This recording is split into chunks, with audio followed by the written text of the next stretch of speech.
The construction worker legend. They called him Old Pete and figured he was just counting down the days to retirement. He mixed concrete, hauled materials, and ate lunch alone every day for 3 years. Nobody knew that underneath those worn coveralls was a man who had commanded some of the most elite soldiers in the world. Welcome to the Human Stories. Before we continue with this powerful story of hidden leadership and silent heroism, tell me in the comments which city you're watching from today, and if you believe stories like this deserve to be told. Hit that subscribe button and help us honor the quiet legends walking among us. The Henderson construction site sprawled across 12 acres of future luxury condominiums, a maze of steel beams, concrete pillars, and machinery that never seemed to rest. Among the 100-plus workers who arrived each dawn, Pete Garrison occupied a space that somehow felt both present and invisible. He was there,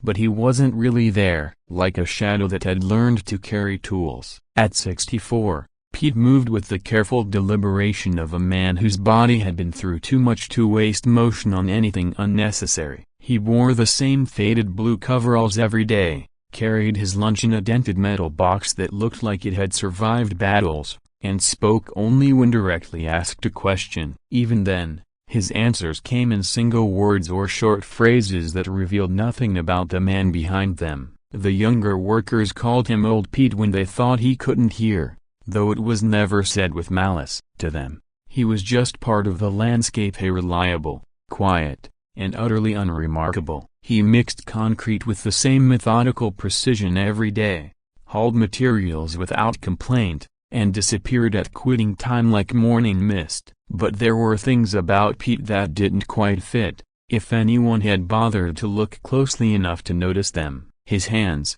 for instance. While most construction workers bore the random scars of a trade that demanded respect for sharp edges and heavy machinery, Pete's hands told a different story. The scars were precise, deliberate, thin white lines that spoke of cuts made with surgical instruments rather than industrial accidents. And when he gripped his tools, there was something about the way his fingers positioned themselves that suggested muscle memory trained for entirely different purposes. His eyes never stopped moving, even when he was focused on a task. There was a constant, almost imperceptible scanning of his surroundings that had nothing to do with workplace safety. He cataloged faces, memorized exit routes, and assessed threat levels with the unconscious efficiency of someone for whom situational awareness had once been a matter of survival. Most telling was the way he carried himself. Despite his age, despite the aches that came with decades of physical labor, Pete's posture remained military straight, his shoulders squared, his spine aligned, his head held at an angle that suggested he was listening for sounds that others couldn't hear. But in coveralls and a hard hat, surrounded by the organized chaos of construction, these details faded into background noise. The side foreman, Danny Martinez, had worked with Pete for 2 years and barely knew more about him than his time card number. Pete showed up 15 minutes early every day, worked without supervision, and never asked for time off. He was the kind of employee who made Danny's job easier simply by existing, which is why Danny never bothered to dig deeper into the man's background. The workers around Pete had developed their own theories over the years. Some figured he was a widower with nowhere else to go. Others thought he might be running from something: bad debts, family problems, a past he couldn't face. A few of the older guys suspected military service, but Pete had never confirmed or denied anything. He was a question mark in work boots, and after 3 years, everyone had stopped trying to solve the mystery. On the morning everything changed, Pete was doing exactly what he'd done for 3 years: his job, quietly and competently. He was positioned on the 3rd floor of the partially completed building, part of a crew installing steel support beams that would eventually hold up the structure's spine. It was precise work that required coordination between multiple teams, clear communication, and absolute attention to safety protocols. The morning had started with tension. They were behind schedule. The site supervisor was asking pointed questions about productivity, and Danny was feeling the pressure that came with knowing his performance was being evaluated. The crew could sense it at that edge of desperation that made a good foreman make bad decisions. "Come on, people, we need to pick up the pace," Danny called out to the crew, positioning a massive steel beam into its mounting bracket. "We've got 3 more sections to complete before lunch, and the client's going to be here this afternoon." Pete was positioned near the edge of the building, helping to guide the beam as the crane operator lowered it slowly into place. Standard protocol called for deliberate movements, constant communication, and multiple safety checks before any heavy load was secured. But Pete could see that Danny was pushing the timeline, cutting corners that experienced construction workers knew were written in blood. The beam was approaching its bracket when Pete noticed something that made his blood run cold. The mounting assembly wasn't properly secured to the building's frame. The bolts were loose, the metal showed hairline stress fractures, and the whole apparatus was shifting under the weight it was supposed to support. If that beam continued its descent, the bracket would fail catastrophically. 2 tons of steel would crash down into the work area below, where 8 men were preparing materials for the next phase of construction. Pete could see the trajectory, could calculate the impact zone, could predict exactly how many people would die if he didn't act immediately. But Pete didn't shout, he didn't wave his arms or create a scene. Instead, he moved with a kind of fluid precision that spoke of training so deep it had become instinct. In 3 steps, he was at Danny's side. In 1 motion, he had the foreman's radio in his hand. "Crane operator, emergency stop," Pete said, his voice carrying a tone of absolute authority that no one on the site had ever heard from him before. "Do not lower the beam." "Repeat, emergency stop."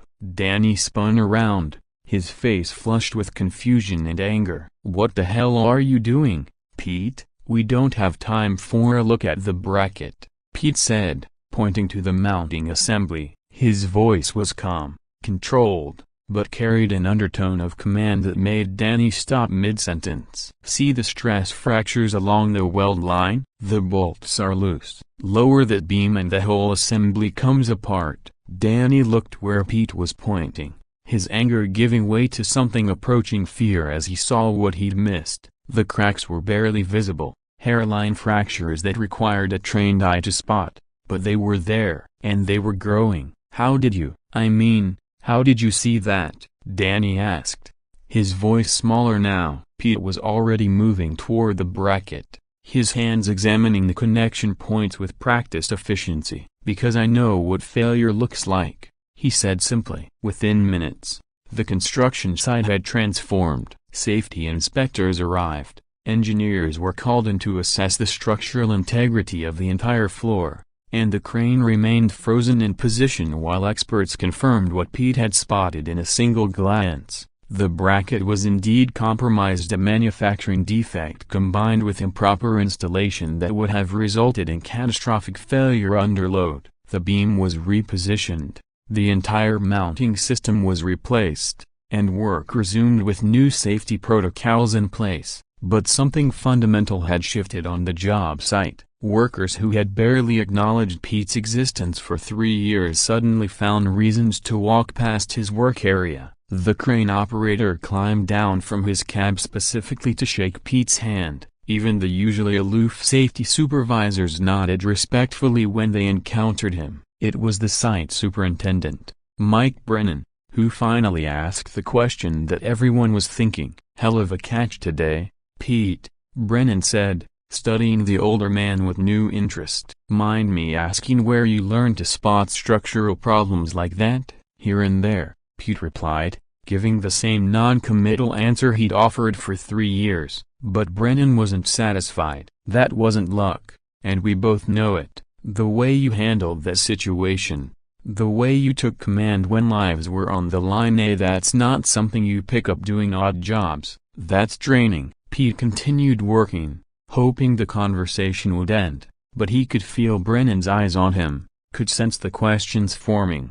"You know," Brennan continued, "I've been in construction for 25 years. I've seen a lot of guys who know their way around a job site. But what you did today, that was different. That was leadership under pressure. Military leadership. Pete set down his tools and looked at Brennan directly. Does it matter? If you've got experience that could make this site safer, then yeah, it matters. I'm just here to do my job. Maybe, but jobs and purposes aren't always the same thing. That evening, Pete sat in his small apartment, staring at a photograph he kept on the table beside his chair. 8 Marines in desert camouflage, arms around each other's shoulders, grinning despite the dust and exhaustion that marked men who had seen too much combat. Pete was in the center, younger then, wearing the silver oak leaves of a lieutenant colonel. 3 of the men in that photograph hadn't made it home, and Pete was mixing concrete,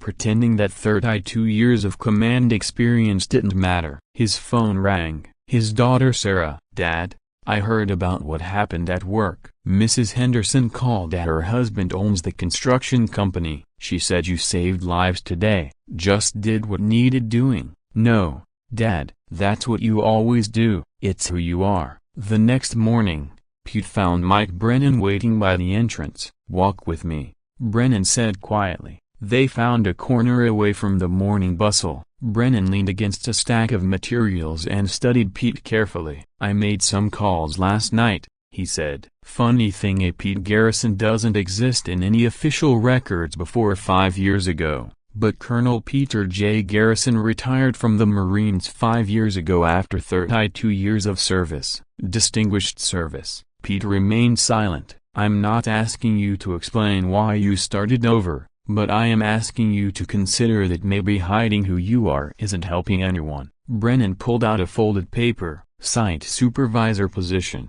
The job comes with authority to implement real safety protocols, and the respect you've already earned." Pete looked at the offer but didn't take it immediately. "If I accept this, people will have expectations. They already do." Yesterday proved that. Pete took the paper and read it slowly.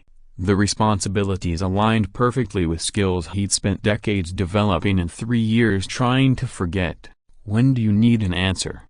"You already gave it yesterday. This just makes it official." That afternoon, Pete Garrison reported to the site office in his new capacity. Within 6 months, the construction site operated with military precision, safety incidents dropped to 0, and young workers learned leadership principles that would serve them for life. Pete never discussed his military service or the decorations gathering dust in a drawer at home, but he didn't need to. His presence taught more than any speech could, showing that real leadership isn't about rank or recognition, but about taking responsibility when others' lives depend on your decisions. So I ask you, have you ever worked alongside someone whose quiet competence masked years of experience you couldn't imagine? Someone who stepped forward when it mattered most, not for recognition but because someone had to? Share their story in the comments, because sometimes the most important lessons come from people who never intended to teach them.